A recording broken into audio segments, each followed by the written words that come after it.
Welcome to Eagle Vision for Tuesday, February 12, 2019. I'm Ashanti, and today's top story highlights some major school news here at Horn Lake High. Last Wednesday was National Signing Day, and Horn Lake High had quite a few young men participating in this year's event. Tony Washington signed to play at Northeast. Drew Leverson also committed to play at Northeast. Alonzo Hunt signed to Northwest. Michael Campbell signed to Northwest. Omar Pugh signed to Nicholas State. Zay Stevens signed to Belhaven University. And Matt Williams signed to Nicholas State. Congratulations to all of our football players. You can watch the full signing ceremony on our website or our YouTube channel. It's College Week here at Horn Lake High. This week we feature and focus on college life and post-high school careers. Today we're heading to the Get to College Center to discuss some of the expenses associated with college life.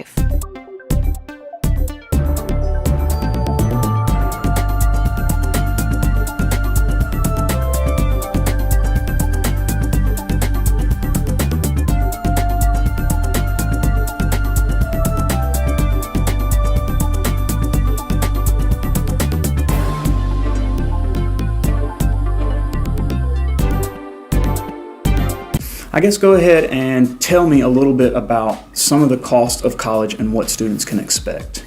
Okay, so each college will break down cost of college into different categories. So you'll have direct costs and indirect costs. So your direct costs are your tuition, your room and board, your residence hall. So those things that are actually billed to your student account at the college.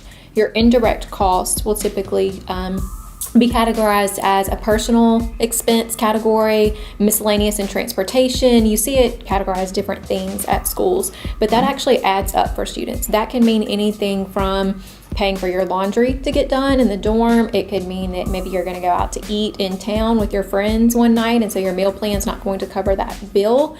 Maybe it means you're going to take a trip on spring break. You may have lab fees if you're taking some science classes. You may have to buy a certain uniform if you're in nursing school or some kind of medical professional. You may have to buy some certain clothes that you wear to class. So there are a lot of additional expenses that go into the indirect costs that aren't billed to your student account necessarily, but will go into the expense you need to factor in. It could be as simple as going to the athletic games. Maybe you have to pay for football tickets, or you've got to pay for, parking when you go over to the basketball game or something like that. Right. So it's a pretty daunting task for students to try to figure out exactly what it's going to cost.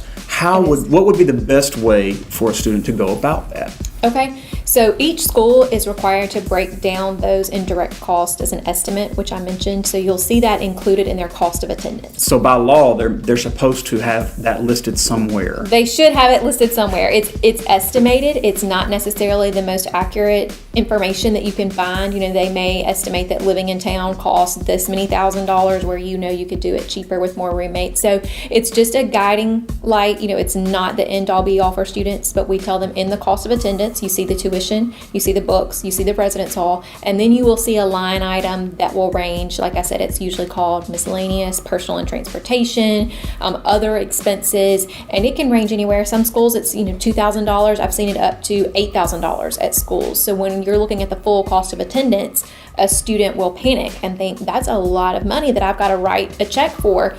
And it's important to remember for students, it does add to your bill. That's an expense that those costs will make college more expensive for you.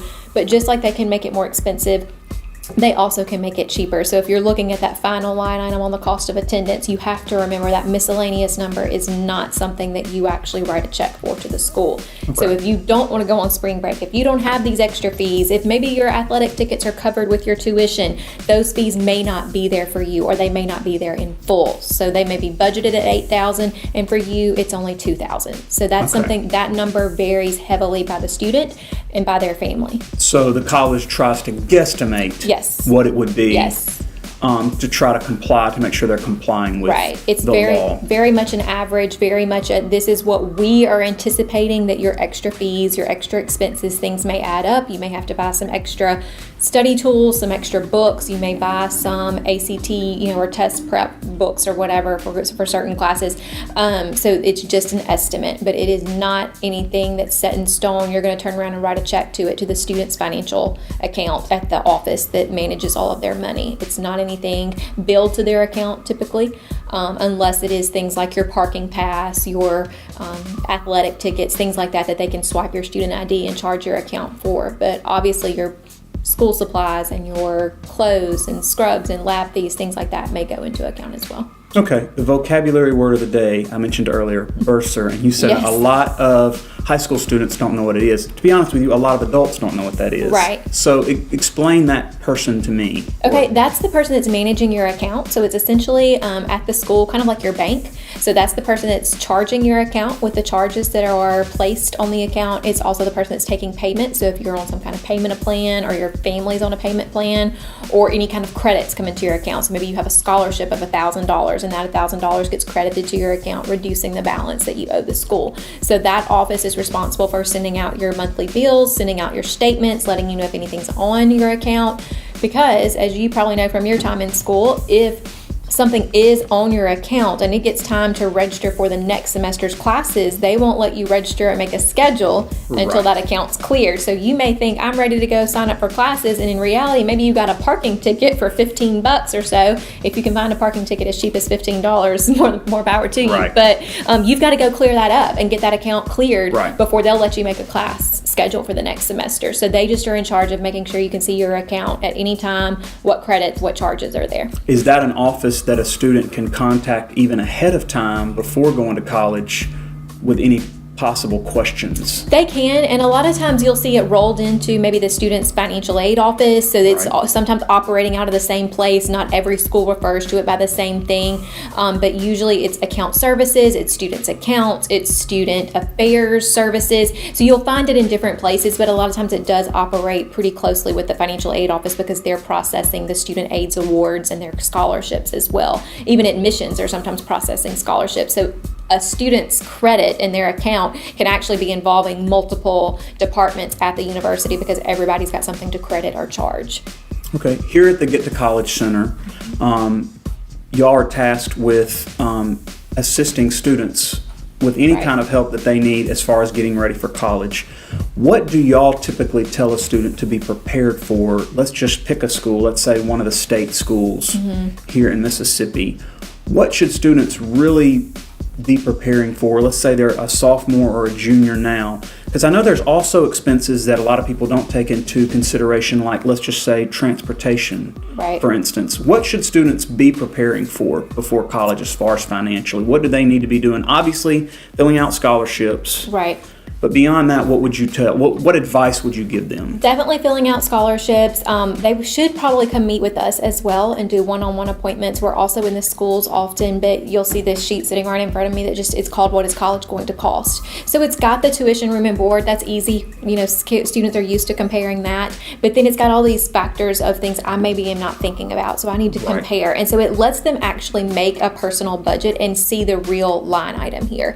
And then that usually wakens them up to, oh, this is going to be about $20,000 a year to head to a state school here in Mississippi. So where's that money coming from? So if it does anything, it at least motivates them to start working on ACT and getting those grades up so that they can get academic scholarships. And then once they get those academic scholarships, they're like, what am I going to qualify for in need-based aid? I need to start figuring that out.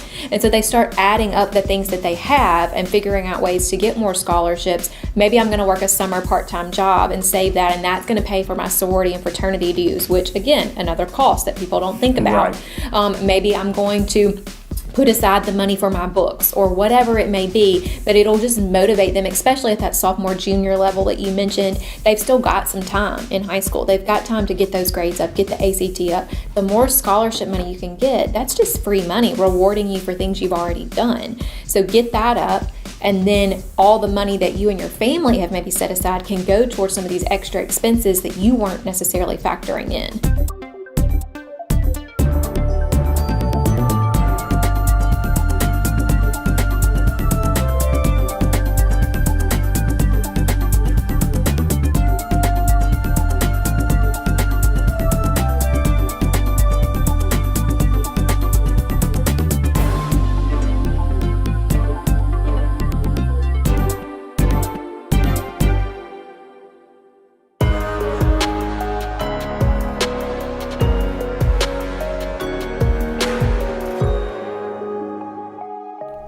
James Meredith was born in Mississippi on June 25, 1933.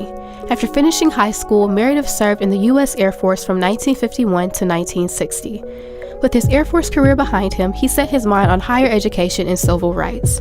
While attending Jackson State University, he applied to the University of Mississippi. His application was denied based solely on his race. State officials disregarded the U.S. Supreme Court's order to integrate the school. In the fall of 1962, Attorney General Robert F. Kennedy sent in federal troops to protect him and ensure that he could register. A key junction in the civil rights movement. James Meredith challenged the system and became the first African American to enroll in the University of Mississippi.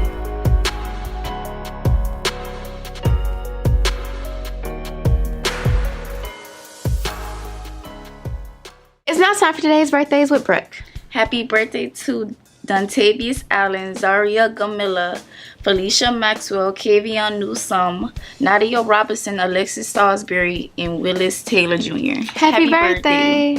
It's now time for today's announcements. Pay attention, we're moving fast. Students interested in trying out for the Horn Lake High School cheerleading team can get a tryout packet from the front office. Ms. Johnson will be at lunch today to collect the tryout forms. Tryouts will be held on February 28th. Please email or call Ms. Johnson if you have any questions. Attention AP students, please be sure to pay your test fees to Ms. Reed in room D17 by March 1st. Beta Club will meet in the multipurpose room at 7 a.m. on the first and third Fridays of each month. Students, prom guest request forms are now available. Forms can be picked up at the counselor's complex. Completed forms are due back to Ms. Lamb by 2:45 Wednesday, March 6th. No late forms will be accepted. Equal Vision cast applications are now available. If you've been wondering how you can join the EVTV cast, now is your chance. Check out our website, hornlaketv.com, print out the application, fill it out, and turn it in to Mr. Lewis in room E4 by this Thursday at 3 p.m. Seniors, picture submissions have been very slow this year. If you want your face to be on the senior video, you have to send us your pictures. The submission process will close around spring break to give us a chance to produce the video. Upload your pictures and videos today to hornlaketv@gmail.com. Seniors, did you know that there is a scholarship awarded to one high school senior who has served and will continue to serve the Horn Lake community? If you are involved in any activities or services that make Horn Lake a better place, you qualify, as long as you plan to attend college in Mississippi, Tennessee, or Arkansas. Applications can be picked up at the counselor's complex. The deadline to submit an application is Friday, February the 22nd. If you have any questions, see Mr. Bostic in room A12. We have lots of video content you don't get to see here on the show. Head to hornlakehigh.com and click on the subscribe link to get full access to our YouTube library. That's it for today's episode. Here at Horn Lake, we are better students, always growing and expecting more. Stay tuned for your lunch menus and athletic schedules. We'll see you here tomorrow. Have a fantastic day.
Showed me new beginnings, just like you